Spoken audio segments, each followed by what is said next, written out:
Ghostman and Demon Hunter Show.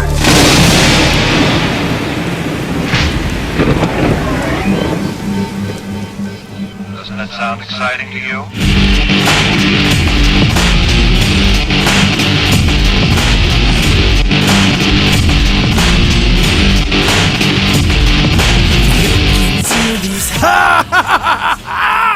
Yes, it is Sunday night. Once again, we're back live in studio. Thanks for joining us, guys. Listeners around the world, welcome back to studio. This is your mystifying oracle of radio, the Ghostman and Demon Hunter Show. Hello, hello. And we're back, and I don't feel like we ever left. In fact, I don't feel like I ever get to leave this room. Actually. I know. It's been a long week. It's good to be back. It is. Be back. It's wonderful to be back. The mics are hot. Smells like a beer. Actually, tonight it smells like Angry Orchard hard cider. Hey, Demon Hunter, listen. Somebody got me this. They got me this Angry Orchard, and they said, you got to try it. And it's a hard cider. I usually don't do that kind of, I thought, fruity stuff. It showed up. I was going to say, that sounds a bit fruity for you, Sean. Well, the hard cider's hard. Let me just say that. It's very hard. Fruity Sean likes it hard. Okay? Fruity Sean. In the news. Fruity Sean likes it. I'm ready for sex. I do. What is going on, listeners around the world? We're so glad to have you back. We are live in studio. We got a hot guest tonight. We got a lot of stuff going on. We got so much stuff to talk about. Tonight's band, Demon Hunter. Oh, my God. Huh? You seem excited, Sean. I am very excited. One of my all-time favorite bands in the world. I've seen them live here in Indianapolis, Indiana. Beautiful Indianapolis, Indiana. It's Here Come the Mummies, guys. You can find out more about them at HereComeTheMummies.com. Let me throw in the www.HereComeTheMummies.com. It's the terrifying funk from beyond the grave, guys. And these cats are wild. I can't say enough. They do so much out here in the Midwest. And for you guys that don't know, they show up in, they're mummies. Mummies? Yeah, they're mummies. And they show up dressed like mummies, and they pump out hits like this, tunes like that, little ditties. And they work, man. I was getting my funk on. I was revving it up. So I tell you guys, all the mummies, because they don't give their names, huh? They're like the Ghostman and Demon Hunter Show. They're very elusive. They're... Are you kidding? We want everyone to know our names. Yeah, we do, actually. If you guys were wondering, it's... there's some stuff out there. These guys are Grammy winners. And look at it. Look what they're doing. Listen to the sound, huh? And they've been all over the place, man. They've been on TV, huh? They've been on TV shows like Big Shots, Fired Up, The Loop. And a lot of you guys would know Scrubs. I know I used to watch that. And of course, Bob and Tom Show started out here in Indiana, where I'm at. Of course, it's syndicated now over the world, coast to coast. Hopefully, where your G&D show will be. Hello, Sirius XM Radio. Hey, if you're we're listening, all over the world. Yeah, we are. We're just not getting paid. Bob and Tom's getting paid. Big shout out, Bob and Tom. Huh? Right. I forgot that part. And our good friend Howard Stern, Howie. Yeah, we will join you one day. They need they need some host to do another, dark conspiracy theory, UFOs, ghost kind of show with everything funky and weird with a comedy approach. We're the only ones out there doing this right now, bro. Well, then why aren't we famous by now, John? You got Art Bell. Show we're infamous. We're infamous. That's right. We're the outlaws. No, the people that are in the field say don't go to them, but it seemed like Hollywood liked us a lot, at least for a week or however long it was. But anyway, man, all enough to buy us a drink and tell us we are beautiful, and then spend the night with us, and then we woke up in the morning feeling sore. Grab a butt cheek. I'm ready for sex. Yes, I am. In fact, I'm always ready. But hey, I got to tell you, I was driving to work this week, which sucks. But I was going to work, and I was on 465. It was one of the 465, and I'm going towards the airport, and I seen a cloud shaped like a kangaroo / UFO, flying saucer. A kangaroo UFO. A kangaroo. It looked like. Now, was this a UFO piloted by kangaroos, or a UFO in the shape of a kangaroo? In which case, wouldn't it be in the shape of a kangaroo and not a UFO? See, are you contesting, brother, that UFOs might not look like kangaroos? They could. They could look like kangaroos. I'm pretty sure if they're out there, they're a little more aerodynamic. You think so? I think so. But go ahead with your story, please. You don't know. Wrong. But it did. It looked like a Tell me UFO. with your story of the kangaroo UFO. It looked like a UFO with a kangaroo's head on it. And it was driving around. It kept circling. Oh, it was driving around now. It was moving at a fast pace around the Yeah. Been around a long time. It was going around the airport. It circled a couple times. I watched it. A lot of people. Yeah, could have been the Wicked Witch of the East. I don't know, but yeah, I was watching it, and we were sitting there, and I got this other guy's attention. I said, "Listen, man, I'm not big on alien conspiracies." You a pothead fucker? But no, not anymore. But no, I wasn't smoking weed or anything that day. But I seen you could even see the windows on it, and it stayed around for a minute. I went in, I clocked in at work, and I came back out, and it was gone. Huh? See the windows on the kangaroo UFO. Windows on a kangaroo. It had the head. It looked like maybe it was an Aussie kangaroo. Maybe the Aussies are UFOs. You ever think about that? Sean, huh? I thought I was ready for this report. I really did. You told me about it, and you said, I'm going to talk about the UFO cloud. And I thought, sure, no problem. And now you're telling me you got someone's attention with this. Sean, you would have gotten my attention, too. You would have gotten my attention, and I would have called the nearest hospital. Yeah. Well, I can't help it. And I've been feeling weird all week after I seen this. I mean, I don't feel anally probed or anything, but oh my God! I even paused. For huh? You left me a wonder there. Oh Sean. my God! I left it. You can use that later. You reserve the right. I'm here for the gangbang. We'll fix it in the mix. But so let me get this straight. You were at work at the airport and saw a kangaroo UFO flying around. And say anybody in the tower or control or anybody also noticed this that might have done something about it? Well, no. I mean, a lot of these people, they're not skilled. They don't know what to look for, air traffic controller. And anyway, the government covers it up, yeah. Oh, that's right. And they... a kangaroo head on a UFO. I'm telling you, it was there. I seen it, and I'm going to write the picture, Sean. Yeah. Is there a fuzzy picture of your kangaroo UFO? Is there a fuzzy kangaroo picture of your UFO? I should have took a picture. Not funny, haha, funny, queer. It would have been funny. It would have been funny. Not funny, haha, funny, queer. Anyway, but I told you I wasn't feeling right, man. I went to the gas pump the next day, and I'm sitting there, and this tune comes on, much like the Mummy's tunes. It was funkadelic, man. And I'm going, You ever heard a tune and it just kind of takes you away, and you start clapping your hands and fingers? I wasn't doing that at the gas pump, but before I knew it, gas was pouring out all of my shoes. So it's kind of embarrassing. There's a couple chicks. So you experienced a moment of lost time. I think a piece of my brain's missing. I could have told you that. Don't be a moron. It's been a while for the brain to be missing there. But that's it. I mean, I seen a movie the other day. Was there a kangaroo UFO in it? No kangaroo UFO that I know of, but it could be a government cover. Nobody stole your idea of the kangaroo. No one stole my idea. There'll be a blockbuster film of it tomorrow. Yeah. Because you told it on the radio. Well, I didn't get to see it, actually, but it's called Sex Squatch.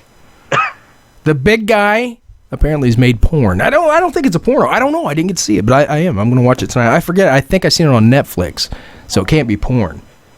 But can you imagine that? No, I can't. And please don't put the image in my head. I would not be able to get it out for the rest of the evening. Hey, if Bigfoot catches you and he lays into you, you best just let him finish. Don't squirm. I'm ready for sex. Hey, Sean, you don't have to run faster than a horny Bigfoot. You just have to run faster than the guy standing next to you. Oh, you're not going to be able to outrun me. Punch you in the mouth. Yes. Okay, well, what you got, Demon Hunter? That's, Oh, well, my week's been very, very mild compared to your kangaroo UFO, Sean. I mean, I've been experiencing the wonder of springtime in New England, which means basically one day it's 20 degrees and one day it's 70. But you don't have a boring life. You're a sex demon. You sex demon? You weren't supposed to tell anybody. Okay. What I happened? got a demon inside me. You do. You got something inside you. Zing. But it's been one of those weeks where I've gotten back into barbecuing, Sean. Yeah. You barbecuing. Because when spring comes, real men don't cook indoors anymore. We go outside and we light a fire, nowadays with a nice propane tank and a steel barbecue. Right. And we cook outdoors like real men. Do you catch squirrel like wild in the yard and throw them on the grill? No, I feed the squirrels. Do you put blood? That's only because I'm trying to lure the squirrels in. That's why I feed them. So that when the zombie apocalypse does hit, there'll be plenty of food around. I can just reach out my window, grab a squirrel. I gotta watch you. Yeah. Do you like kill the neighbor's dog and smear the blood over your face and cook it? Where are you from, man? Animalistic. You're talking about tribe and being outside. Even go with that. Well, if being in the caveman days, that would have happened. Can you imagine having a caveman next to you? He would have killed your dog. Did cavemen have pet animals? No. A caveman would have looked at the fact that you trained a dog and think you were a wizard or a shaman or a spirit. I am a shaman. Because I am just that powerful that I know how to train a dog. Cavemen don't. I can still cook with fire. You play with fire. You got to be careful with that. Do you douse it with gas to get it going faster, or do you just...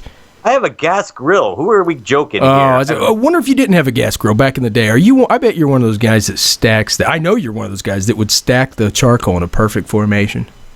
Because I remember you came over the house one night and it was snow. Guys, listen, I'm going to interrupt. I'm going to interrupt Nate. Nathan comes in. He's been on the road. How many? 2 days from New Connecticut or 16 hours or whatever? No, it's 16 hours. I did it all in one day. Drove out to your house. Jesus, Pete. Okay, so you come over. So, ladies and gentlemen, listeners around the world, Nate comes to the house. Nathan Schoonover, a.k.a. Demon Hunter. And for Sirius Radio, you listen in there. And he comes over to my house. I open it up. He's got snow all over him. Oh, man, I've been on the road for 16 hours. I said, well, come in, man. I got a fire ready. I get you a cold beer, a good movie on. And he came over, and he couldn't help it because he walked past the fireplace as he was getting warm. He goes, if you stack those logs long ways, it'll get better heat. And I said, oh, man, shut up. So that's... and did it get better heat? That's my Nathan story. I never did it.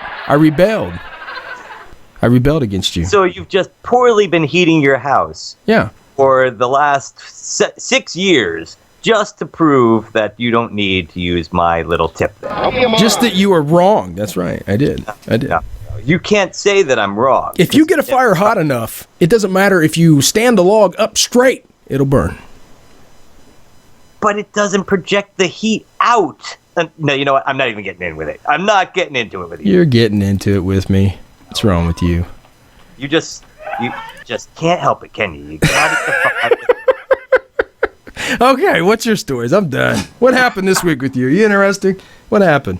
Nothing interesting happened to me this week. I mean, it's just been one of those weeks where Chrissy P., my wonderful wife, has been away for working on a play that she's working on. Mm-hmm. And my roommate, Charles, has been away because he's working on a musical. And so I've been home alone. So all I've been doing is cooking and eating. And it gets very boring after a while. So I've taken to actually taking pictures of my food and posting them on the internet. Oh, I've seen that. I thought you were kind of going off your gourd there for a minute. You can't help yourself. You're, like I said, you're alone in a studio for how many hours a day? And then you turn around, and the only thing you have to do to entertain yourself is watch birds and cook food. Man, we're losing it, man. Now you're sitting at the microphone, probably naked. You have jars of... No. I have my smoking jacket on. You have jars and fingernail clippings. I'm not even getting into it. Somebody comes to the door and pushes the doorbell and says... I'm here for the gangbang. And you're wearing your smoking jacket. Oh, man.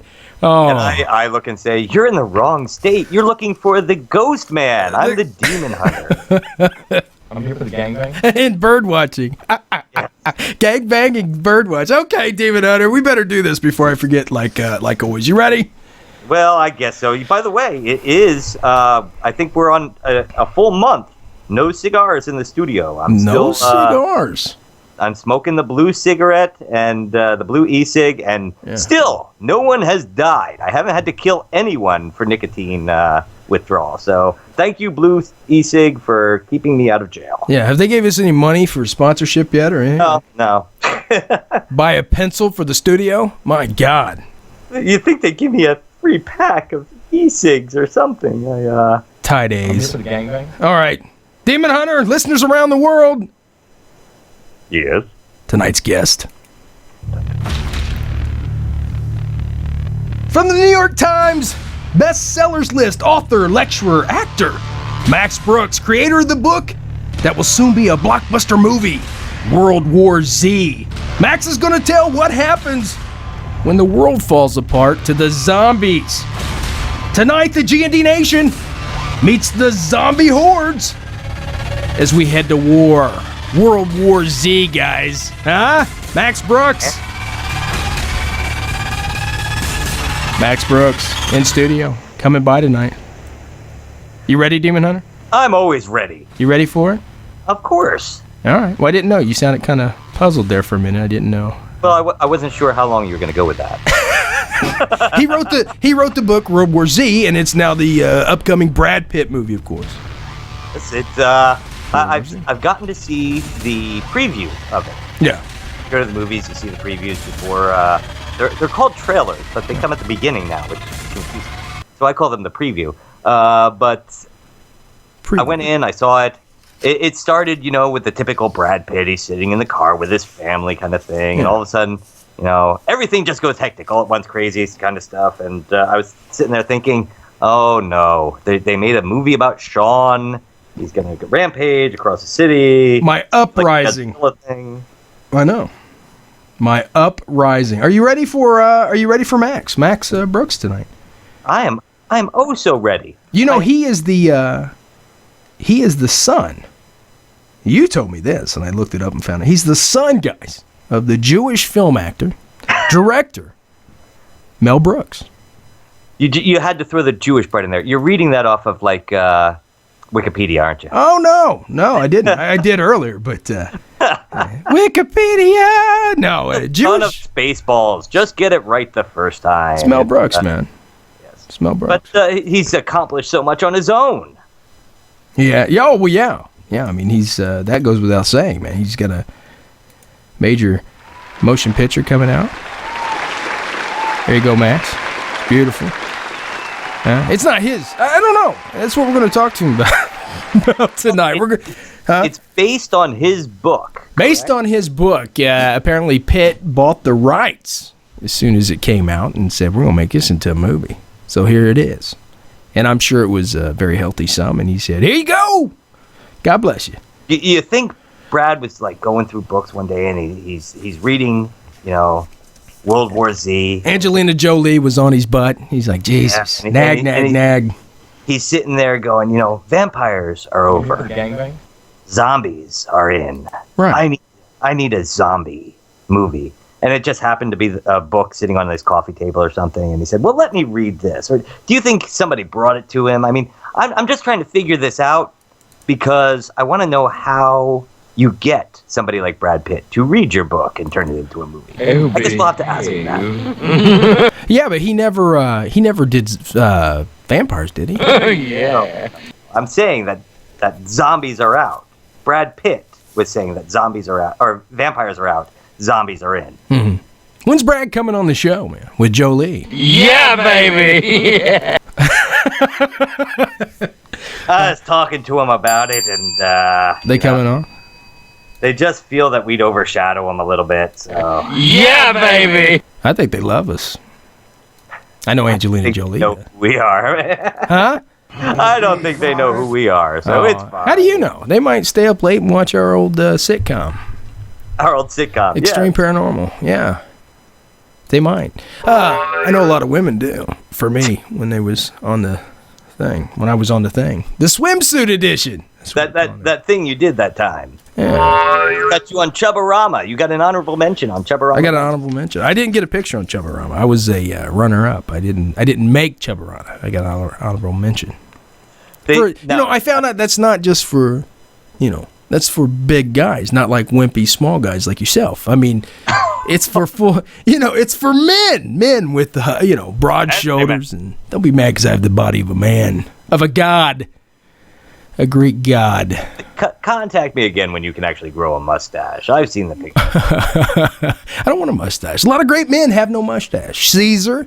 Caesar, yeah. And then Buddha. Well, he shaved his whole body. Yeah, he did, actually. But then Abraham Lincoln, huh? Well, he only grew a beard because a little girl told him his face looked too rigid without it. Yeah, because he had soften his appearance. Are you looking to soften your appearance, Sean? Are you not soft enough? I do. I need to be more. I need to be more soft. It's the bear. Yeah, I think so. So what's up? We're doing this here. We're trying to stay on schedule tonight, guys, because we just get off on our own. We start talking here. We got to get the phone lines hooked up. We had those before for you guys, the call-in lines, and nobody ever called in. Remember that, Demon Hunter? Oh, yeah. We paid for them every week, and we'd get one call every now and then from somebody saying, there's banging in the apartment next door. That poor guy. We told him, how many times we tell him? 100 times. Hey, listen, we are not, experts in anything here, guys. We are a radio show host, and they think just because we did the ghost show, the paranormal, extreme paranormal, that we knew everything. We don't even remember the name of our own show anymore. Yeah. Well, it was, we had... Yeah, we had done that show, and we had done it because of our comedy. That's why they got us, and then all of a sudden we were professional ghost people. Well, we learned fast. Yes. We knew the trade. We just... Yeah, we knew the trade. We've been out. We know a lot of it. That guy called and said the banging, and you told him, well, who's next to you? Is it newlywed couple or whatever? He never did call back. Well, I thought maybe the headboard against the wall next door. You never know. Yeah. Give me some sugar, baby. That's the investigations I want to go on with that kind of thing. But, Sean's knocking on the door next door. I'm here for the gangbang. yeah, I'm here. You would... Oh, here we go. I'm here for the gangbang. What? I'm here for the gangbang. Here for the gangbang? Yeah, man. But, we had to call in line. Nobody called in. But I wanted to say hats off to last week's band, The Scared Stiffs. TheScaredStiffs.com, guys. You can check those out. They sent a huge care package. They didn't have to do that, Demon Hunter, but they sent a care package to our fans, and Nate and I is going to talk, and we'll be able to we'll come up with some way to raffle that off to you guys. We try to give you free stuff, people. G&D Nation. We've tried to do it over Twitter. We've tried to do it over email. But apparently, the only way we're going to be able to pull this off is if we do it over the phone. That way we make people listen to the show live if they want it. Right. I think they're afraid. to call it. Guys, we're just people. We're just people. Well, I'm a person. If you cut me, I bleed. I think so. If you cut me, I bleed. Yeah. You're probably some kind of person. I've seen your daughter. She's cute. So Yeah, she's beautiful. I think she was brought up. Actually, yours. You're probably a person. Yeah, well, it happens every once in a while. But what do you want to do now? You want to do some news? We could do that. We could do I'm some ready. news. I actually have a news story right here. Without further ado, G&D Nation, in the news, always hot, always exciting, fresh, new, and it starts right now. I heard you. It's not my fault. You stepped on my line, man. I did. I was trying to hold out. No! I was trying to hold out for you. You were, like, getting the tension really out there. I was. I was trying to get everybody excited. Hey, Sean, is anybody missing a giant head? Well, I know somebody that... Okay, never mind. A college crew team. Hold on a second. Went floating in the river. Oh. This is from NBC News. Yeah. A huge foam and fiberglass head was discovered floating in New York's Hudson River. There's a lot of things. Earlier this week. Yeah. And days later, nobody knows where it came from. Hoo-ah! There you go. The head, which is at least 7 feet tall and 5 feet wide, was found Monday morning by the college men's team. I guess that's the Marist college men's team. What was it? Oh, by the way, folks, we are doing the G&D drinking game. Every time we mispronounce something, you have to take a drink. Unless you're driving, we don't promote drinking and driving.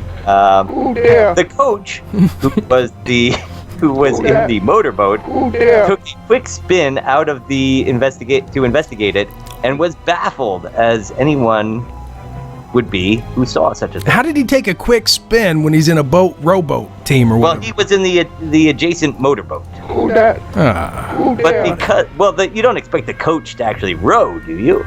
Well, yeah. But because of the navigation hazard, he felt it was his duty to haul it in. It took about 10 minutes of his team's time to actually bring it to shore. Because it was waterlogged, it was weighted and to at least a couple 100 pounds. You want to make a joke about a 100-pound head, Sean? No? Okay. Are you still there? Yeah, I'm here. I just wait. I was looking for the clip. I was giving you the couple 100-pound head joke. Well, I was trying to make the connection. Our listeners and viewers deserve better. I can't just throw these half attempts at The them. head, which was foam but is covered with fiberglass shell, Yeah. and has melted rods in it. Or metal rods in it. There you go, folks. Have a drink. Yeah. Has had Drink a it up. home in the front of the Marist boathouse since it was dragged from the water. Yeah. So that's a big head. So they took time out of their busy schedule of rowing nowhere. Yes. Yes. Rowing And, in a circle. If you want to go check it out, folks, it's down in Poughkeepsie, New York. I actually have friends down there with the Poughkeepsie Paranormal Group. So, Poughkeepsie? yeah, Poughkeepsie. Isn't that great? I'm ready for sex. That name just gets me going there. I bet it does. It does. It does. Poughkeepsie. And you got a friend there that does that, and they're in the... Poughkeepsie Paranormal. I Poughkeepsie. can get in touch with them. Maybe they'll go down and get a picture of it for us. Maybe he'll go down. Ooh. Scene 5! Pound head. There you go. Look, I brought up the clips, guys, for tonight's news segment. Now, you see that one in the middle? That's how I picture this next story. Huh? Of course you do. In the hot tub, of course. Yeah, she's in the... No, it's a bathtub, Demon. I don't ruin this moment for me. Don't ruin... You got to ruin every moment for me. Give me this. I'm here for the gangbang. See? I don't have much. Give me The it. gangbang. See? Okay, let's bring this up here. Da-da-da-da-da-da-da. In the news, Sarah Soto allegedly crawls through doggy door naked. Very important. Sits in bathtub. You ready for this? Okay, I'm ready. Comes from the Huffington Post, I think. Yes. Somewhere like that. There you go. Breaking and entering is still illegal, Demon Hunter. Even when you do it doggy style. I knew you'd like this story. Yeah, I would. A woman in Weatherford, Texas, no less, learned that the hard way when she allegedly got naked, broke into a home. I'm going to start leaving my doors open tonight. Threw the family's doggy door and went straight for the bathtub. Sarah Elizabeth Soto was found sitting in a tub. A man living at the home heard Soto roaming around at about 1:45 a.m. Tuesday and called police. His initial search of the home revealed that the doggy door was busted and a black dress was on the ground outside. So she took off her dress to get in there. You think there was some drugs? That could be. I don't know. I mean, you never know. Well, you'd know better than me, Sean. Tell I'm me. here for the gangbang. I don't know. That would be kind of crazy drugs. Some people can't hold their liquor, though. You never know. When the police arrived, they found 25-year-old Soto still in the bathtub. She maintained that she entered the home to use the telephone. That's what she said in the New York Daily News report. She was charged with a misdemeanor, trespassing, and criminal mischief. And she was mischief. You know what I mean? She was very She mischief. sounds like a little mischief maker there. She yeah. sounds like a good girl to me. You know what I mean? I mean, where is the women like that anymore? Where has this world gone to? You know? I'm I ready think you for can sex. find them, Sean. You just have to go down to the hospital and ask to meet them on visitation days. Are they out there still? I'm sure they are. Well, I hope so, and I'll be looking for them. Hey. Yes, I love those girls. Yeah, I can't ever find them though. Well, I used to back in the day when I was in college. Some of them would come crawling. Anyway, she's not the only naked doggy door trespasser. Earlier this month, a naked California man, here you go, Demon Hunter, went through his neighbor's doggy door in an apparent attempt to have sex with the man's wife. According to the Weekly Vice, Police say Philip John Garcia, 41, was intoxicated when he pulled the stunt. The woman whose husband had just left the Garcia showed up, kicked Garcia out, and slammed the door in his face. She then called police. I guess the woman's okay. She's home, and she's putting salve on her knees from crawling through the doggy door. Yeah. Huh? I guess you're right, Sean. It's you would know, wouldn't you? Yeah. You had to take that, didn't you? I don't blame you. I took a punch. They don't have That's what we do on the show. doggy door is big enough for you to fit through, do you? I've got to make sure that I don't know. I have that of a man's body. I don't think they do. I don't think I could. Man. they do. They're just called doors, though. It's, I'm proud of you. Huh? Oops. It really sucks to get old, Sean. It does? This is news coming to us from Yahoo News. Rescues. A 93-year-old woman was rescued by medics in Philadelphia in April after spending several days stuck to her own toilet. Okay. According to KYW-TV. Yeah. She had out with a portion of the toilet still stuck tightly to her body. I'm wondering if she just kind of slid through it and got stuck. I don't think it was so cold in April that she just stuck to it and couldn't get off for days. At least, she knew where she was going to go while she was there. Like she had to worry about where she was going to get to go to the bathroom, huh? Yeah, she's there. She'll be all right. So, she could become dehydrated, though, unless the sink was... In Tooting, England, in May, an unnamed senior was rescued after firefighters had to get his testicles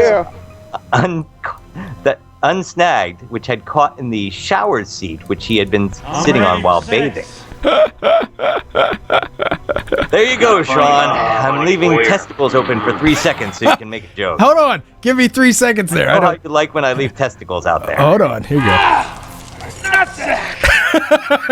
Wasn't that perfect? There. And at the Park Ridge Medical Center in Chattanooga, Tennessee. Partridge Family runs that, do they? The medical center apologized and paid the bill in June for exhuming the body of a recently deceased man. Yeah. The man who had shared a hospital room with the first man in his final days had reported that his dentures were missing. Okay. And the hospital determined that they had mistakenly buried the dentures with the first man. Did he want them back? I mean... apparently he did. So they dug up rather than paying to have the man made a new pair of dentures, they paid to dig up the body. That's phony. The first set. That's funny. That's phony. They couldn't do that. They did. I don't believe it. I don't believe it. They would. How much would it cost to excavate a body? A lot more than a pair of dentures, which is... Is that what you say, excavate? Well, yeah. Yeah, that's what I thought the terms were. So what else happened? It sucks to get old. Yeah. Was that it? Is that the moral of the story? That's the moral of the story. Jeez, OP. Inconceivable! Is that all you got? Michael Selachki takes acid and asks police to cut his penis off. Huh? You like that one, Demon Hunter? This story made me cringe, Sean. You like this story. He, the acid, man. You gotta be careful on that stuff, man.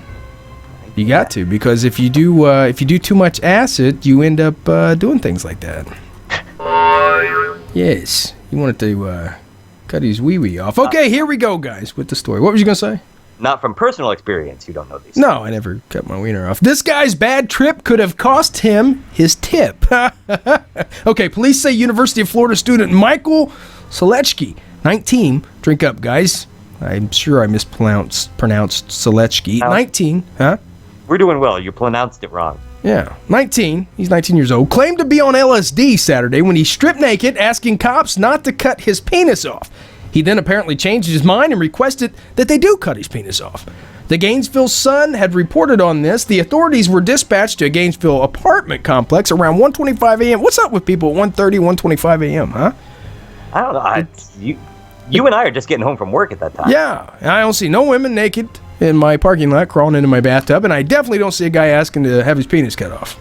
Apparently that's on your side of town. Ooh. Well, only when you show up. Oh, it's low. Authorities were dispatched to a Gainesville apartment complex around 1:25 a.m. after receiving reports of suspicious person. They say Selechki, drink again, guys, take a big whiskey shot, was there ambling around, and when they approached him, he started taking his clothes off. Cops also say he told them he was God, according to a police report obtained by Independent Florida Alligator. Wait a second. Eh? There was an alligator that's independent. I don't know, it must be a name of a magazine or something. The alleged God impersonator then said, "Don't cut my penis off. Do not cut my penis off," before demanding that they cut his penis off.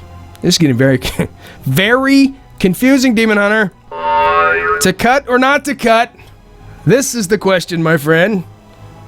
Do you think he had a problem, Sean? He could have, I think maybe, just maybe, this man had a problem. Don't cut my penis off. And then he demanded for them to cut his penis off. He allegedly stated that he had taken LSD.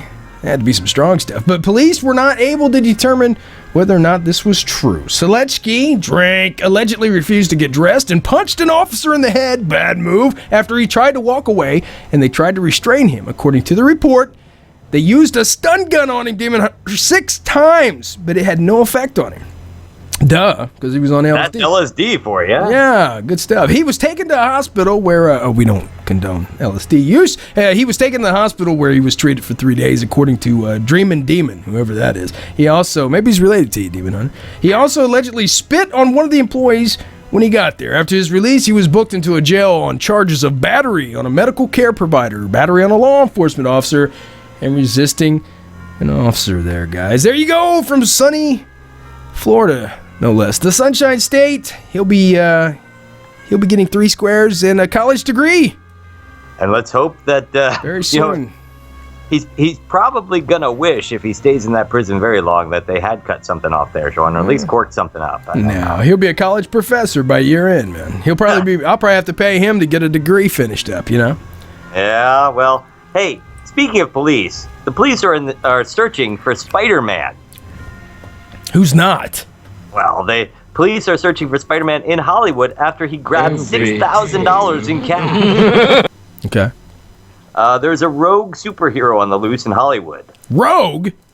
A rogue. This comes from NBC News. Is it Iron Man? Not yet. Police are on the hunt for Spider-Man after the masked web-slinger snatched a paper bag filled with $6,000 in cash and credit card information from an employee of the Star Lines tour bus company. Is he actually slinging webs? Does he have legitimate superpowers? Have superpowers? It happened Friday morning as the workers was leaving the firm's Hollywood Boulevard headquarters in Los Angeles. The police department. I'm sorry, my microphone's in the way. Inconceivable! Your microphone's wet. My microphone's in the way. Darn it! Department, a watch commander at Hollywood Division told NBC News. So, hoping their web-head didn't make it too far, police had to start rounding up all the other Spidey impersonators who were seen milling around the area. How many impersonators is there out there? Well, it's near the TCL Chinese Theater, formerly Grauman's Theater, Chinese Theater, a tourist mecca. Oh, yeah. Now, that's where the guy punched the kid last week, or kicked him or whatever, the 3-year-old. Also in a Spider-Man costume, I believe, wasn't he? I don't remember. So far, something funny. No arrests have been made. Other local superheroes, among them Superman, Batman, and Catwoman. Isn't she a villain? Not a superhero? Anyway. I think Batman and her started getting together and she joined forces or swapped teams. I don't know. All right, we're turning into geeks. Have said that they would help the police in a search for the masked villains around Hollywood's Walk of Fame. The Starling Tours is the oldest and largest sightseeing tour company in Los Angeles, according to its website. Okay. According to them. According to us, we're the greatest voices on radio. Yeah, we are. According to the world. It offers tours of Hollywood and the city of LA. Untapped. Because of celebrity homes. Inconceivable! this isn't the only shady Spider-Man to act out in Hollywood Boulevard. In 2009, a Spider-Man impersonator hit a man in the face and arms. What did you do that for? Wasn't Spider-Man last week, I know. So. Yeah. There you go, Sean. Your hero, Spider-Man. They're gonna have to stop. They're gonna have to stop hitting police. You know, it's weird because I realize this is these people's trade. They dress up like superheroes and they stand out on the street and they perform and people should throw them change and stuff. But this is why, like in New York Central Park, you're not allowed to wear masks anymore because people use the fact that people would wear masks for this kind of thing as a way to cover up crimes. Right. So, I mean, what happens if in Hollywood, where these people make their living doing this, all of a sudden they pass a no-mask law? You think you can make a good living doing that in Hollywood? I bet you can. Everything's like twice as expensive in Hollywood. And I don't know why, because when we went through, it looked like an atomic bomb went off. I mean, it was... That's why they film all those disaster movies there, Sean. Ah! That was terrible. I try. I told you about Evil Dead. Can you believe that? You told me that you weren't fond. Yeah, I was not fond of the Evil Dead, although, you know, I'm sure it's campy, you know, and I'm sure there's going to be a cult following for it. So I've heard mixed reviews. Some people love it, some people don't. So we need to. Hey, did you see the story? It just came up on the news feed. 6-inch alien versus giant floating head. The giant floating head is the story I just read, so I don't know what the 6-inch alien. No, the floating head, whatever. But it just came up about the it was my news. Booger-eating, nose-picking health benefits. It's come out of Canada. You must have been happy to hear this one, Sean. Canadian professor digs in. Get it? Bump. And then they show a picture of some guy. Oh, let's see here. Snack time, it says. Only out of Canada, huh? With these. A Canadian biochemistry professor is studying whether picking and eating your boogers could have health benefits. Here you go, G&D Nation. We know that's what, everybody out there listening just went, what? And pulled their finger out of their nose. Or somewhere else. I don't know. I thought that Canadian biochemists studied the benefits of beer. Yeah. Somebody's got their finger somewhere else. Don't put it back in your nose. You know what I mean? That's where it's at. You're not following me, Demon Hunter. Okay, according to the Canadian... I'm not following you. I just threw a joke at you. You just rolled right. What did you do it again? Do it again. I want to hear the joke. Read your story. Did the moment pass? Give me another joke. I want to hear it. No, it's fine. Scott Napper, who teaches at University of Saskatchewan, Saskatchewan, theorizes that the mucus in our noses, which traps germs before they get into our body, could help train our noses. Or train our immune system by exposing it to germs. He wants to conduct a study in which a study group is introduced to some form of molecule, then have half the study... Oh man, that beer's kicking in. And then have half the study group pick their noses and eat the contents. The study would gauge the body's reaction to the molecule. You're sick, man, for sending this story. And the mucus around it, huh? The body's going to, they're going to judge how it reacts to the mucus around the, Want to be on that study team. You do. I think the challenge would be getting volunteers to participate in this experiment, he told the Canadian Free Press with a laugh. Ha-ha! Especially if you didn't know which group you were going to fall into. Huh? I wonder what group he's going to fall into. If you're a nose picker, you're going to fall into the group that doesn't get laid. I tell you right now what your group's going to... How does that group feel, Sean? What's that? How does that group feel? Oh, I wouldn't know.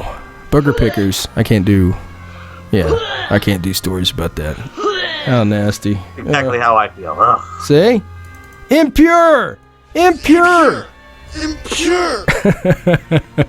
You're dirty. These stories are terrible. Where did you come up with these? Ugh. I don't know. It's a good thing you grabbed them, though. In the news! Is that all the news we got? That's all the news we have today. What about the zombie G? Yeah, we'll save that for next week, dude. Well, that's up to you. If you want, I found that one specifically for you, Sean. So if you want to read that one, that's I don't want to do it. Hey, guys, you check out on the live feed that we got going on right now that we have the pictures up. I've done some changes to it. You see a lady behind our logo that's fainting because of our awesomeness. Huh? You pointed that out because I said, oh, that wasn't smoke? Yeah. Mm-hmm. So, you can see her. Normal people can see her. Clean your spectacles. Hey, I tried to take the... Good story. I tried to, the G&D Magic 8-Ball. Okay. Well, it's been here in studio for a while. And I actually got it last Christmas. And I put it here in the studio. And I thought, well, how fun would this be? When Nathan throws some kind of goofy question at me, I could just say, You pothead fucker. let me go to the Magic 8-Ball. So that's what I did. I had it sitting here on the desk. And that here recently, the Magic 8-Ball, for some reason, has lost the Go Juice or whatever's inside it. Lost its power. Lost its power. I don't know. There's no holes in it. I mean, nothing's leaked out. It just doesn't have... Hold on. Something's coming in. It says, it is certain, saying I didn't ask it nothing. But it's... you can hear it. See? And it doesn't have the fluid in it, so the little triangle doesn't move around. Well, if it doesn't have the fluid in it... No, it does have a little bit, but not enough for it to make a full circle. Or something's collapsed in there, and it doesn't. You broke and magic. Now it says most likely. You have destroyed the magic. I told you can't destroy a Magic 8-Ball. It's like the Ouija. You can't. Did you know you can't even burn them? I wonder if I can burn this Magic 8-Ball. Remember that old wives' tale that you couldn't burn a... Huh? Please don't try. You couldn't burn a Ouija board? Please get on top of me. Huh? Did you ever hear that? Board? They light up really fast. Have you burnt one before?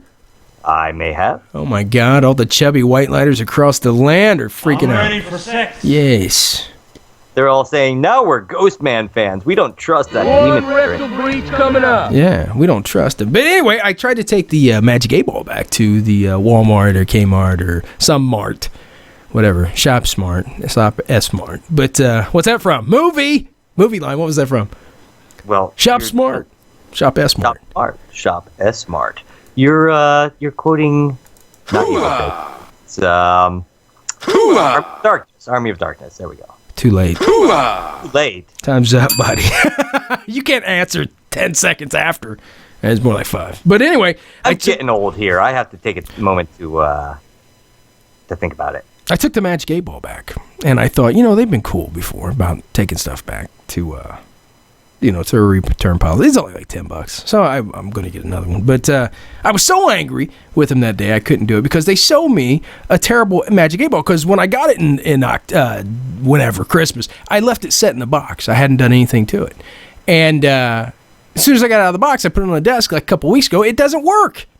I'm saying, how does it dry out, in 4 or 5 months? It's supposed to be sealed. So anyway, I took it back and I told the lady, I said, hey, my Magic 8-Ball, it's not magic. And she went, huh? And I said, yeah, it doesn't work, look at it and everything. And she goes, well, sir, we're going to have a receipt and everything. And I said, well, look, it doesn't work. And you can see it. And I understand, I guess, but they cheated me out of it. I'm thinking about writing a very strongly worded letter to the Magic 8-Ball people. It's funny. I won't say their name on the air but you have, so it doesn't matter. But yeah. I won't shop there anymore because something similar happened. Chrissy and I got a gift for our wedding. See? And it was interesting and it was nice. It was a beautiful gift. The person who gave it to us did a wonderful job. Was it one of them sex swings? Walmart? Oh no! But I wooed. I said it. Oh no. Uh-oh. I sex swing. Yeah. I went to bring it back. Yeah. Gift and exchange it for, something else. And they wouldn't accept it because I had it for 2 weeks and 2 days. What's their policy? 3 days? 2 weeks for electronics. Oh my God, that's crazy, dude. That's how they get you because the electronics that sucks because they know half of them are defective. And so it was ridiculous because I'd gotten it for my wedding. Yeah. I went on my honeymoon. We came back. We opened the presents. There it was. I opened it. It had the receipt inside, just in case. I brought it back to them with the receipt. They said I was 2 days late, so I don't shop there anymore. You were going to re-gift, weren't you? No, I'll use the gift. It was a video camera. I loved it very, very much. I just wanted one in HD if I could get it, And yeah. They wouldn't accept it as an exchange. Hey, 2 quick shout-outs I want to do this today, Sean. One. Shout it out. My sister's 62nd birthday was this month. 62nd birthday. 62nd birthday. Maybe I shouldn't have said which birthday it was. Ooh, she might get mad at me now. But 62nd birthday. And she is retiring next month. So big retirement party there for my sister. Congratulations, Christina. And my niece Elizabeth Ann, or Bethany as I like to call her, had triplets last week. Okay. Identical triplets. Oh my goodness. You know how rare that is? How rare is that? What's the percentage of it? I knew you were going to ask me that, Sean, and that's why I looked it up. And then accidentally took the page down, so I don't have the information here.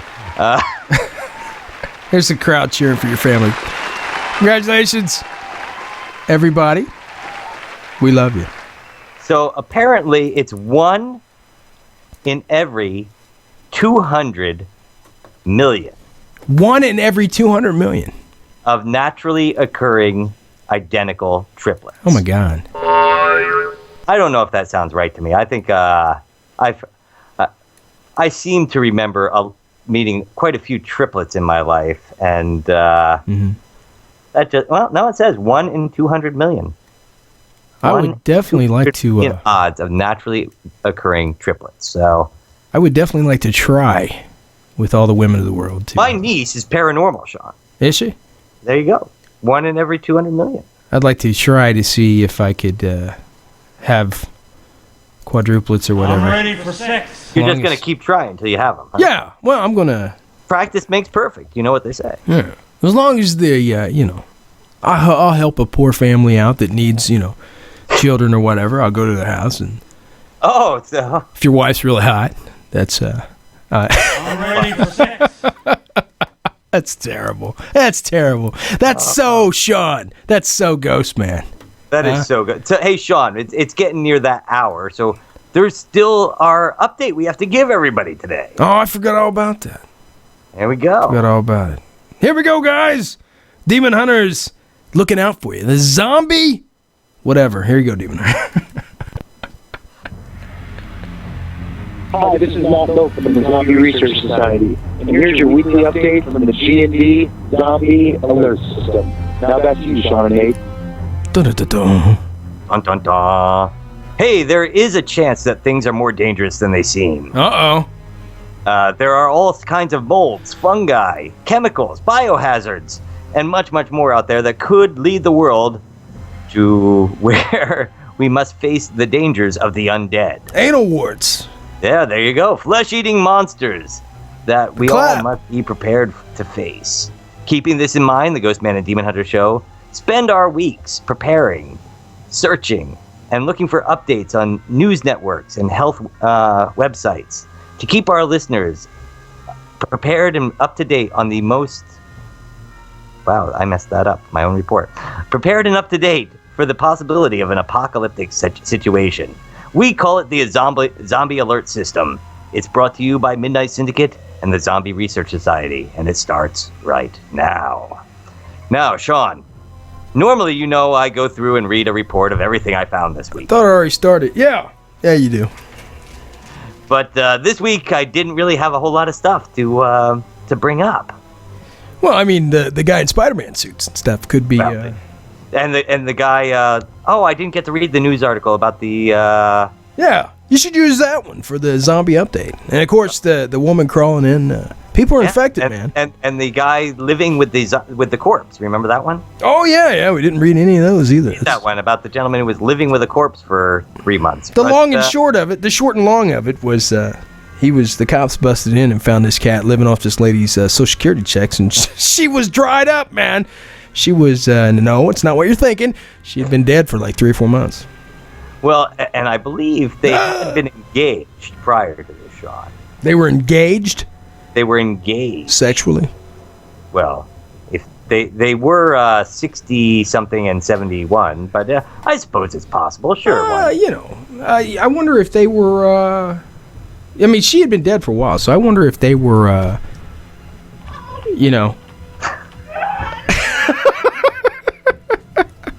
I wonder, you think they were? Or you think the cops busted in? It was like a... Wow, Sean. Norman Bates thing? Let's look at the facts here of living with corpses, since it is the zombie research report. Yeah. This happened in Redford Township in Michigan. Man lives with corpse. Everything happens in Michigan. For months, police say. Yeah. An elderly woman who lived in a mobile home in the Redford Township of Michigan had not paid her rent in months, leaving the landlord with little choice but to evict her. Oh, my goodness. When it came time to kick the 72-year-old woman, Marquis, out of her house, however, the manager of the Long Mobile Home Court Mobile home, yeah. and court office made the gruesome discovery. After a 64-year-old man opened the door to the woman's residence, the landlord peeked in and noticed a corpse on the sofa bed. To report it. Sounds like a sitcom to me, brother. Huh? Neighbors told the news station that the man had been living with Marquis and didn't act right. Living with corpse. Yeah. Corpse. Well, apparently anybody who's living with a corpse probably isn't acting right. Right. Officers noticed a pungent smell upon their arrival. Pungent. I bet they did. Of decay, and observed the corpse in the room immediately to the right of the front door. Right. Let's see here. The corpse had obviously been decaying for some time and was practically dried out. Yeah, baby! Parties like Marquis think Marquis passed away in November. Yeah, baby! Apparently attributing her death to natural causes. Yeah. Yeah. Police later arrested the man and charged him for failing to report a death and for fraud related to the living off of her finances after her passing. They also charged him with mutilation. Yeah, baby! What did he do to him? Noting that the corpse's arms had been separated from the right shoulder. Oh! Yeah, baby! What was he using them for? They don't say that, and I probably think we shouldn't tell our listeners. They could take it. behave. They can. But, on top of this living with corpses, Sean, there have been some other interesting things that happened this week. There's a mysterious slick off the coast of Puerto Rico. A slick! A slick. In Puerto Rico. It may not be oil, but it is brown and has no sheen. Yeah, baby! So they don't know what's actually spilt into the water down there in Puerto Rico. Right. There's been a mysterious outbreak of Salmonella St. Paul infections linked to imported cucumbers within the U.S. Well, you're not supposed to drink the water because it gives you a case of the explosive diarrhea. Yeah, baby! We moved on from that, Sean. We're now on dangerous cucumbers. Go ahead. Find a joke for the cucumbers, Sean. I don't. You know it's there. Work on it. Work on it. Cucumber. I'm working. Here as best I can do. There you go. There you go. And there is still the increase in the human infections of the avian H7N9 flu in China. China.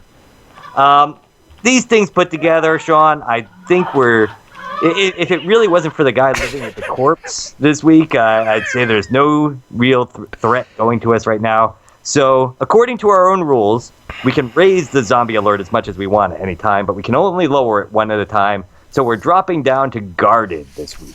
Guarded! So, folks, stay guarded. The Zombie Research Society and Midnight Syndicate are here for you, along with the Ghostman and Demon Hunter Show, to bring you these updates every week. So stay safe, and we'll get more news on how to protect ourselves in case of a zombie outbreak later on tonight. I think so. I'll be ready for it. Big MS, Midnight Syndicate, guys. That's I got to put their logo up on the news segment. I keep forgetting. I put it on at the end and at the beginning. And but Sean, our time's almost up. Here we go, guys. We're gonna go to break. Tonight's guest, you don't want to miss it, from the New York Times bestseller list, author, lecturer, actor Max Brooks, guys, comes by studio to talk about his book, World War Z, soon to be a blockbuster movie. Demon Hunter. Yes, sir. We'll be right back. After this.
it's not a sin. Do you believe in things you cannot see?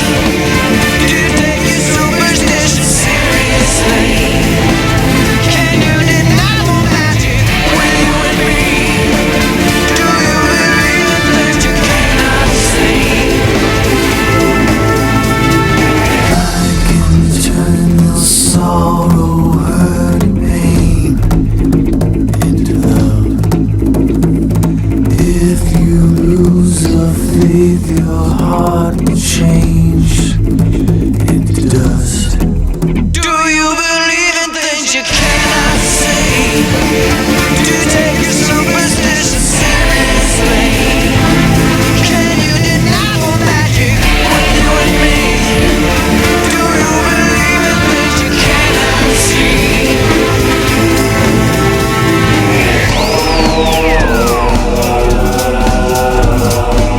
Don't cross the black cat in the alley after midnight.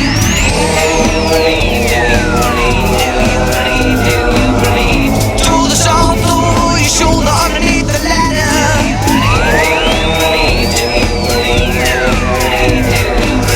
Step on a crack.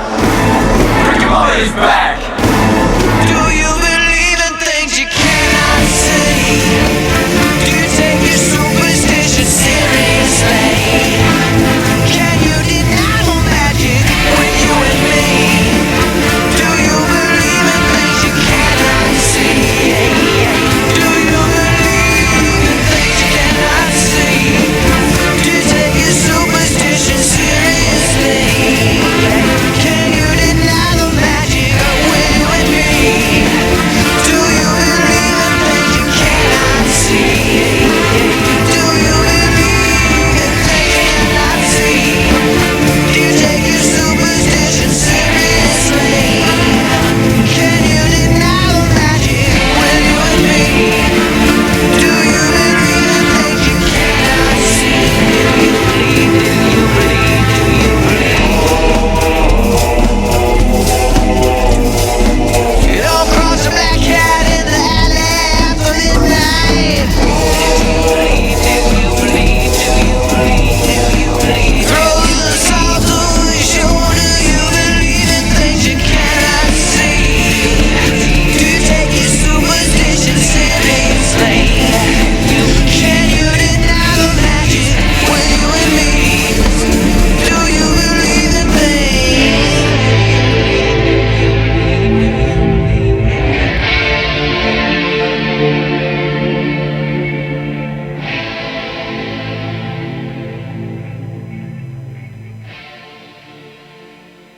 Hi, this is Matt Moak from the Zombie Research Society, also seen on AMC's Talking Dead, and you're listening to the Ghostman and Demon Hunter Show.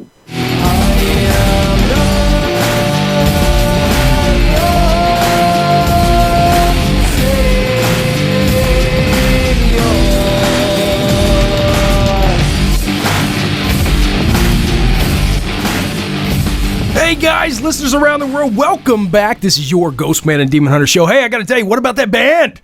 That band, it was, huh? Liked it there, Sean. It was good. I enjoyed it. Definitely. Here come the monies. Here come the monies. Here come the mummies, guys. You can find out more about them at HereComeTheMummies.com. And the song, I think, was called Believe. Sorry, guys, I forgot the name. Yeah, Believe. Do you believe in things you can't see? Anyway, Demon Hunter, we don't want to make the man of the hour wait. Tonight's guest, guys, from the New York Times bestsellers list, author, lecturer. Should I play the music? Maybe I should play the music. Why not? I don't know. No, I can't. I'm not going to play it. I don't have a cue. You can't figure out how it works, can you? Yeah. Big man, author, lecturer, actor Max Brooks, guys. The creator of the book that will soon be a blockbuster movie. But before that, it's an awesome book, guys. You got to check it out. World War Z is in the house. We're going to talk about everything he's done. Max, what's going on, brother? Oh, not much. Just trying to keep it real or safe, as the case may be. How are you guys doing? We're doing good. Hey, did you hear your buddy on the intro coming back, Matt Moak? Matt Moak is the man, and it's very good to know he's out there keeping us safe. He's keeping us safe. He actually, I had talked to him a couple, I'd say about a month ago, and he said, "Man, you got to get hold of Max, because, yeah, I mean, dude, I watched some of your lectures, You are all over the place, and you're talking about the zombies. You've been a writer for SNL. You've done it all, man. You know, and I don't know where to start. Demon Hunter, I mean, where do you want to go with this? I'm pretty sure you just covered everything, so thanks right. for listening to the Ghostman&Demon show, everybody. Thanks, Mac. You rock, brother. No, but you've done the tours, you know, and I didn't want to ask you the same questions. You come on tonight, man, you've been on the stage, you're like, yeah, here's how you survive, and this is what, and this is how you do this. But we have a bet going here on the show with the survival of zombies, okay? Really? Yeah. In case of an apocalypse, I say I'm taking the family, and I'm going up through the roof because, you know, in the attic, you only have a small crawl space. You can go up there, you can board that sucker up. If you got supplies up there, you can get the high ground, the roof, and you can just pick off, but I know what you're going to say already. But I think that's the best. Demon Hunter wants to make the same mistake that they made in the classic Night of the Living Dead and put himself in a basement. What's your take on it, Max? No, I think the basement is a great idea because, number one, there's no way out. Yeah. You know. Well, there's no way out of the attic. Yes, there is. You can jump from the roof. You're going to jump from the roof with your baby. If you're in the attic, you have access to, number one, fresh air, number two, rainwater, number three, sunlight. If you have solar panels on your roof, you're good to go. Tell him, Number Max. 4, helo rescue. If, you know, it's not the Bush administration and this isn't Katrina. So in case of a zombie, don't call Bush. Zombie apocalypse. You know, this isn't right, Sean. For the first time, you have an expert come on and say you're right about something. And this is Max Brooks, baby. You just got trumped. You know, Max, I haven't gotten to read your book yet. How do people feel about the fact that you've written a book to help zombies survive? Yeah. You clearly have not read the book because it's not about how to help zombies survive. It's about how to help us survive zombies. Oh, okay. That was his attempt at humor, Max. No. The book on how to surrender to zombies, that's the one from France. Yeah. Lay down your arms. We want peace. You had them change it for the translation, did you? It's That's terrible. To our listeners in France, vive la France. We love you. So does Matt. Do not represent those of Ghostman&Demon Hunter or other affiliates. That's it. Hey, Matt, when you found out, we're going to jump right into this because, as you said, the book and the movie, you are the book man. You took care of World War Z, the book. The movie's another venture. Survival guides. But we were talking earlier, how does one go about having Brad Pitt contact them and say, I want to turn your book into a movie?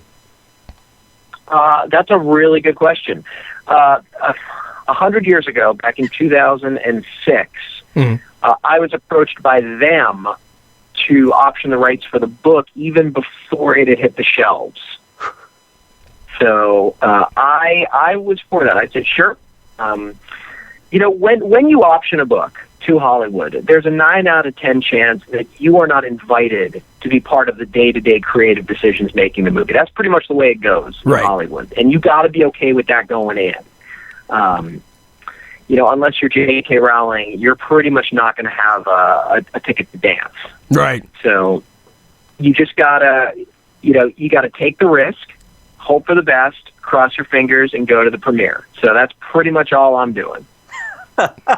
Well, that's it, Bob. And I remember you said if you hear a guy in the background saying this sucks or this is great, it could be you because you don't know anything about the movie.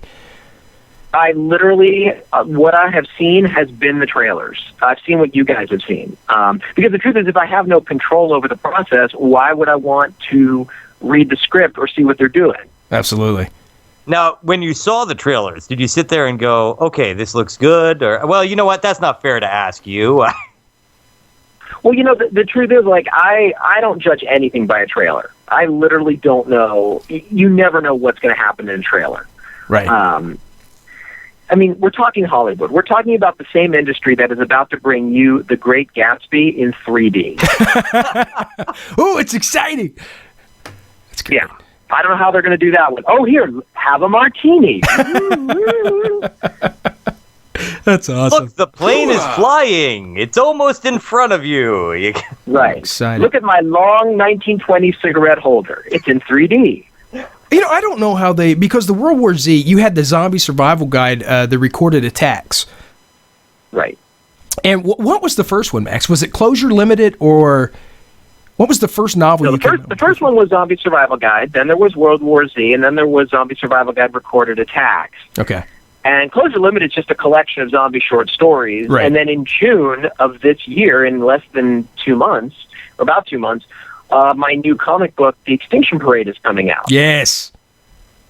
And I've seen some of your work with the G.I. Joe stuff that you did. Yes. And that was amazing. G.I. Joe a little while ago. G.I. Joe Hearts and Minds, which is essentially like a day in the life of a Joe or a Cobra. Which would be very confusing because you got good and bad there. So it'd be a bipolar moment all the way through the book, right? Only I could do it. That's it. You could. Well, we believe that, Max. We believe that. It's. I've been looking in here. I have to say, I was very interested in the fact that when I looked up, questions to ask Max Brooks, because I'm not that creative. I searched the internet like everybody else, and something came up called like Evie, and it said, facts about Max Brooks. So I thought I'd give it a try here and take your name out and type my name in and see what happened. And it said, facts about Nathan Schoonover. And it came up and said, sorry, we have no information about this person. And I thought to myself, okay, this is now my way to judge whether or not I've made it. I'm going to see if I can get on the EV website. So, no, that's not the way to judge whether you've made it. That's not the way. The way to judge whether you've made it or not is go to Google, in quotes, and type your name, and then type sucks. Well, obviously, Max, you did not see our TV show. Because if I type that in, we get website after website after website. Well, apparently, the Max... then you've made it. Brother, you were there. We made it. Just the paycheck stopped coming in, Max. Oh, no, it don't get higher than that. Wow. I mean, if you got website after website saying that you just blow, then you did it. See? We have YouTube sites dedicated to how awful we are. Epic fail. Then there you go. Epicfail.com. You're done. Pop the cork, baby. You're there.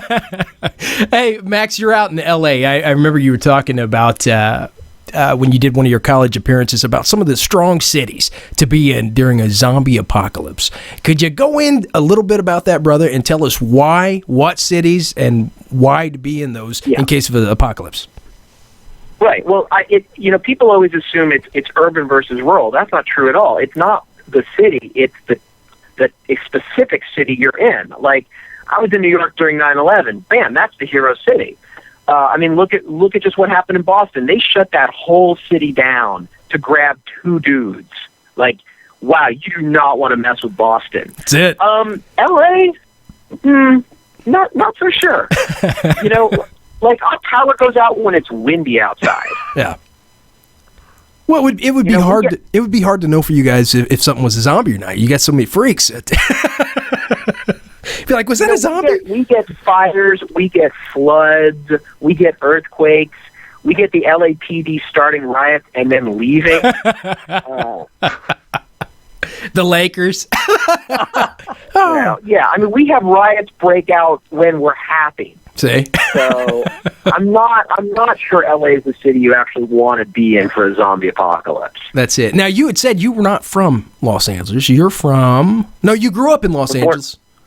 I grew up in Los Angeles. Yeah, I mean, I was born in New York, but I grew up in LA. So, okay. I know better than anybody how truly vulnerable the City of Angels is. Right. So the best place would be New York then? Yeah, if I was going to be in any city, I would either, at this point, be in New York or in Boston. Wow. Yeah. I'd be in those 2 cities. Would you... I always felt it'd be safer to get out into the woods somewhere. What's wrong with hiding out in the woods? Basically because there's no such thing anymore. What you think are the woods on the North American continent is actually just places where nobody happens to be right now. Right. And remember, 300 million Americans, when the cities empty out of hungry refugees, there ain't going to be no more woods. On Z-Day +2, there's not going to be a deer left in this country. Oh, yeah. And don't think about going north to Canada, because what we call the Great Zombie Plague, they call the Great Payback. They hate us, for you insiders, too.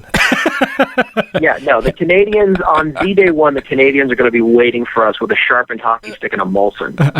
Laughing it up. Hey, Max, I got to tell you about the one thing you had said about the zombies and what you were talking about, the woods, they're not going to exist, but the forest creatures will always be there, right? Like, I got 50-pound squirrels running around my neighborhood. I live on the south side of Indianapolis, Indiana. Beautiful Indianapolis, Indiana, and it's a nice town, but you're right, if apocalypse ever happens, by Indiana, because, there'll be farmers out in the fields, and what's that bright light? Oh, that guy's eating my brain. I mean, that'd be it.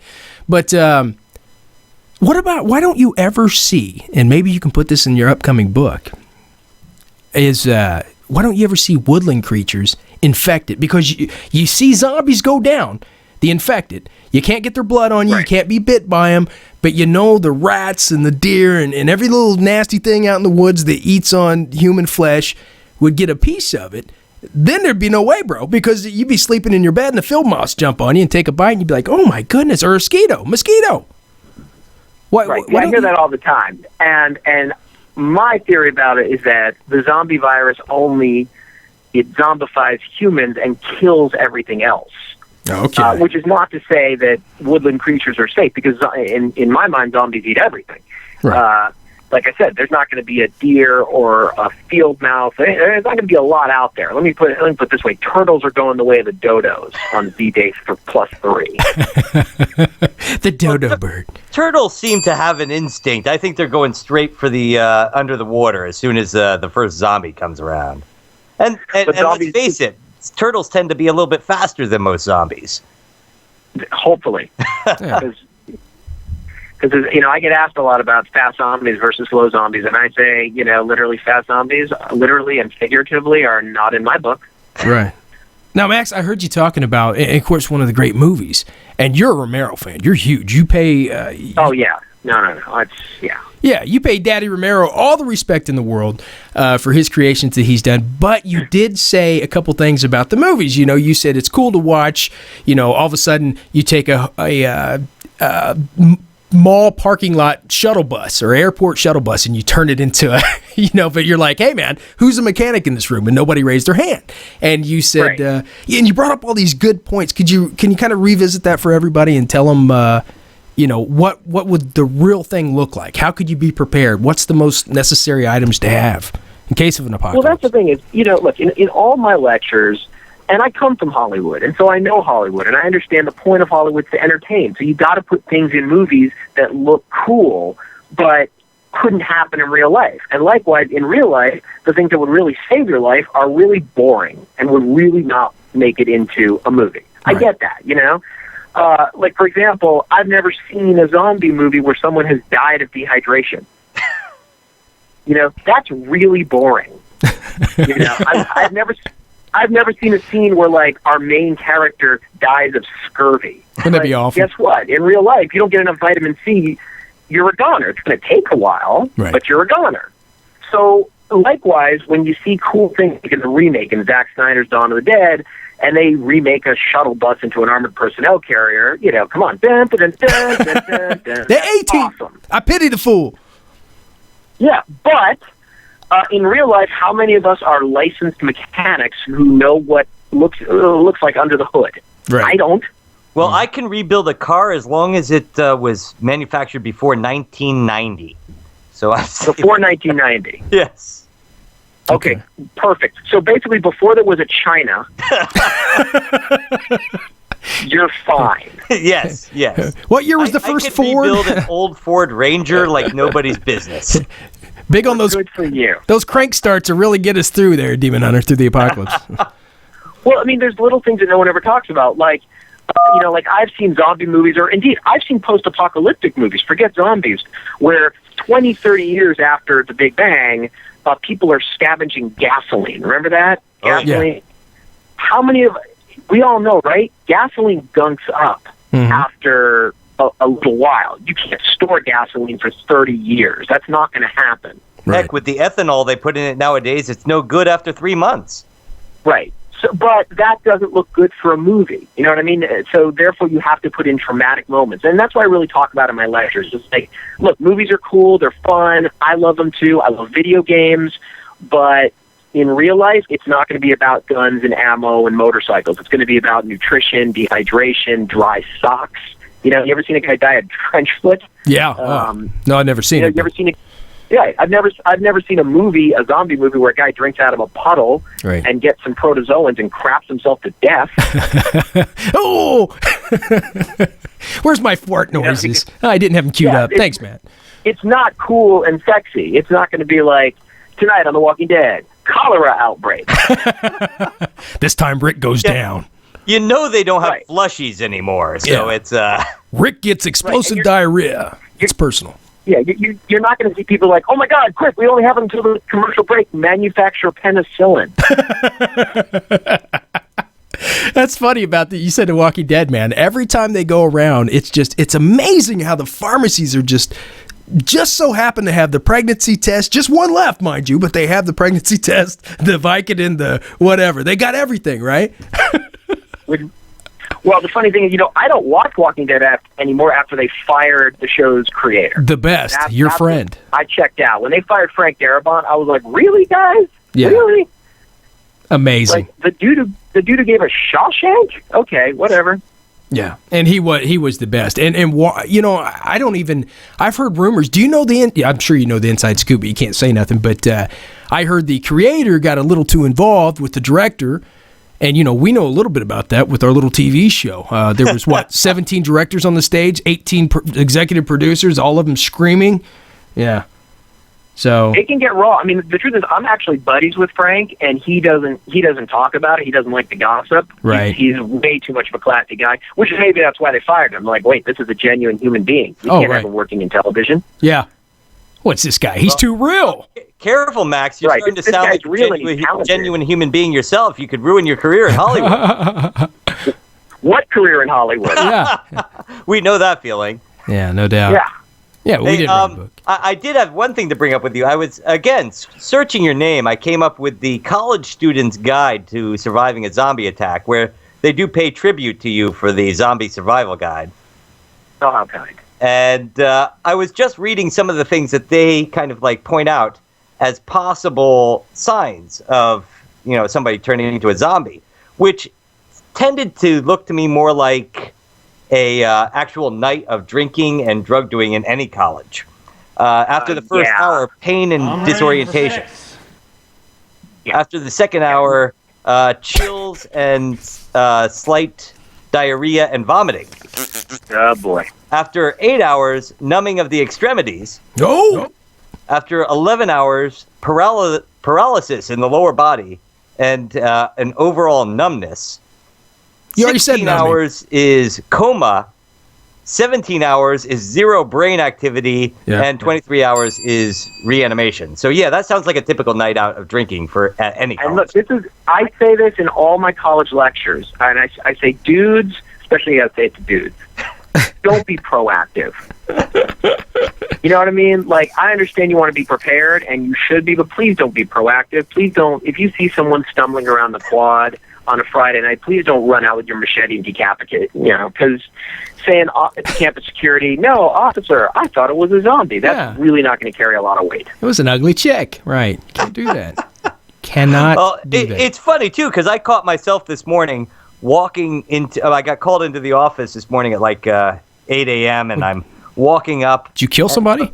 Yeah, well, the legs are still stiff from sleeping and all that. And I'm stumbling towards the door, and I looked into the glass doors and went, wow, I could be mistaken for a zombie right now. Yeah. Oh, yeah, no, I mean, I'm just like, guys, just be really, really careful with this stuff. Because, this is a problem.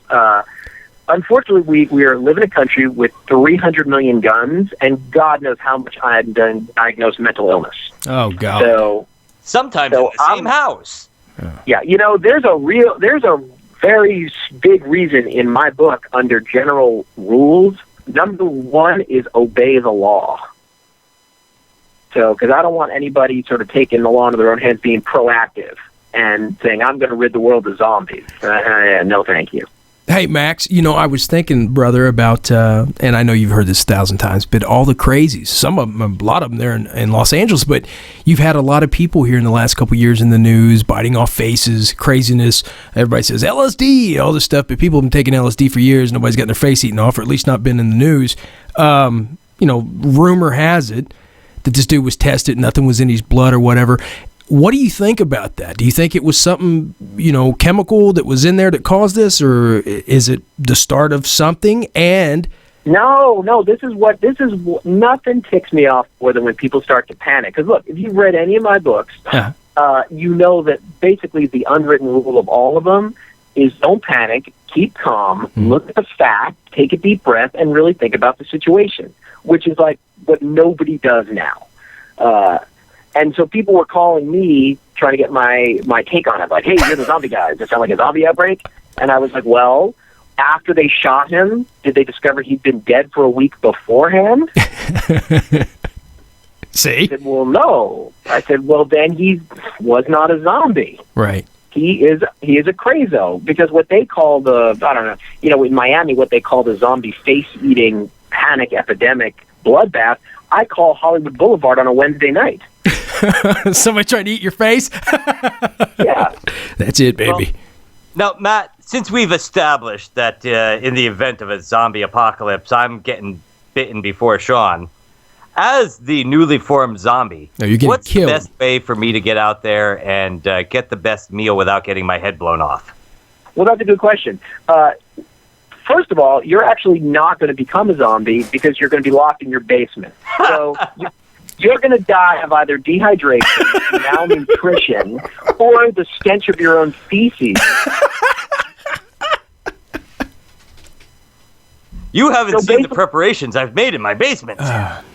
Well, unless you have a sewer pipe that's going to lead it out and a greenhouse that's powered by, muscle power, nuclear reactors, solar cells on the roof, unless you have a biosphere in your basement, I wouldn't put too much down on your sustainability. See? So basically, I wouldn't say you're going to get zombified. I would say what's probably going to happen is, after the zombie plague and they break down the door, they go, oh my God, look at that. Yeah. Look at that skeleton surrounded by a mound of his own feces. Oh, don't laugh, Sean. People have said that about you, only without the skeleton part, and a number of times. Are you going to be a very stinky zombie if you get infected? Because you might be safe, Max. If they break in, even the zombies might be like, "Holy shoot, let's go on down the road. This guy's nuts." Huh? They might. Part of my anti-zombie approach. Scare them away with the smell. But I tell you what, guys, we are about 2 minutes till 8:30. I know Max has got to go, Demon Hunter, and Max, I just want to say, brother, I love all your books. Your book getting bought couldn't happen to a better guy. I hope you keep pumping those out. I can't wait to see your new work. And is there any websites or anything, or any new information you want to get out there before we go? I'm sorry, what was that? Is there any websites or new information you want to get out before we get out of here? Yeah. I mean, there's always maxbrooks.com. I'm actually going to be posting about the Extinction Parade. That's the name of my comic. That's going to be all my new posts on that. Max Brooks Zombie World. There's always the Max Brooks Facebook stuff, which I have nothing to do with, but they seem to know what I'm doing. So okay, it's out there. All right, Demon Hunter, any more questions? I just wanted to ask Max, Sean and I deal with the fact that we are radio hosts and therefore huge disappointments to our families and everything else. But, everything that's coming around for you now, the publications, the purchases, how does when your family looks at you, are they like, well, finally, or are they really happy for you, or what's going on? I think they sort of look at me the way that your family probably looks at you, which is, yay, they have a job. Yes, and they're out of the house. That's it. Except Nathan. Which is, I think, isn't that the dream of every parent? Wow, he can pay his own bills. Yay! Hey, Max, Yay. I just want to say before we wrap up, brother, I'm a huge fan of yours, and I'm a huge fan of your dad. So tell him the G&D Show loves what he's done, man. What a legacy. And you're out there, and you're doing your own thing, and it's amazing, brother, the whole family. No, thank you. He's actually over here right now having dinner. Oh, great. Hey, Mel, could you come on the show? We just had a cancellation last week. Hey, Max, we love you, man. Could you stay on the line for 1 second? Sure, gentlemen. And just remember, guys, that when it all comes down, there's no substitute for an efficient sewage system. See? Demon Hunter, you're gone, buddy. You're lost in poo. I'm putting in the solar-powered generator to follow to run the sump pump tomorrow. Oh, man. Brilliant. That's it. Okay, Max. Stay on the line 1 second. Demon Hunter, we got to wrap it. It's about time, because, I'm terribly sorry that we actually have to end this show. I was having a lot of fun. I was, too. I didn't get half the questions for Max. You might want to ask him if we can get him back on. Hey, guys. Special thanks to our guest tonight, Max Brooks, author of the award-winning World War Z, guys. Make sure to check that out if you haven't already. Special thanks to Creations by Souls Denounced. That's soulsdenounced.com. Midnight Syndicate, thank you for the music, guys. And Serial Weird, make sure to go to www.serialweird.com. Also, midnightsyndicate.com. And check out all their stuff, guys. Hey, thanks to Here Comes the Mummies, herecomesthemummies.com. Don't go changing America. You know we won't. Demon Hunter? We love you. We love you. Good night, everybody.